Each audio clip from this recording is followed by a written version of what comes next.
పల్నాడు జిల్లా చిలకలూరిపేటలో గిరిజన సమైక్య రాష్ట్ర సహాయ కార్యదర్శి శ్రీను నాయక్ మాట్లాడుతూ రాష్ట్రంలో ప్రైవేటు, కార్పొరేటు పాఠశాలల ఫీజులపై ప్రభుత్వం నియంత్రణ తీసుకురావడంలో విఫలమైందని విమర్శించారు.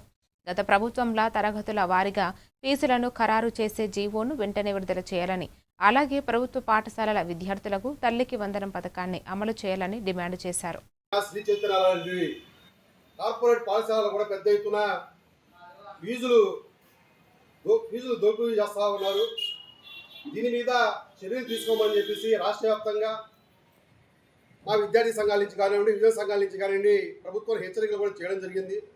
కానీ ఇంతవరకు దాని మీద స్పందించకుండా అధ్యయనం చేస్తామని చెప్పేసి ఒక ప్రకటన వదిలేశారంటే విద్యార్థులకు సంబంధించిన ఫీజుల విషయంలో లోకేష్ బాబు గారు ఎటువంటి ప్రకటన చేయకపోవడం అనేది దారుణం. కాబట్టి ఎందువల్ల వాళ్ళ మీద చర్యలు తీసుకోవట్లేదు అనేది ఒక స్పష్టంగా ఒక మాట చెప్పదలుచుకున్నాం. నిన్న ఇటీవల కాలంలోనే భాష్య రామకృష్ణ గారికి రాజ్యసభ ఇచ్చారు. మరోపక్క నారాయణ గారు ఆ పార్టీలోనే ఉన్నారు. మరోపక్క కొంతమంది ఎంపీలు, ఎమ్మెల్యేలు వీరందరూ కూటమి ప్రభుత్వంలో భాగస్వాములై ఉన్నారు. కాబట్టి ఒక అధ్యయనం చేసి ఒక ప్రకటన ఇచ్చి కంటి తుడువుగా చేయడమే తప్ప వాళ్ళ కుటుంబ భాగస్వామ్యులైన విద్యా సంస్థలకు సంబంధించినటువంటి వారు ఉన్నారు కాబట్టి చర్యలు తీసుకోవట్లేదని చెప్పేసి మేము గిరిజన సమైక్య నుంచి మేము అనుమానం వ్యక్తం చేస్తూ ఉన్నాం. ఆ అనుమానం నివృత్తి కావాలి అంటే ప్రముఖంగా ఉన్నటువంటి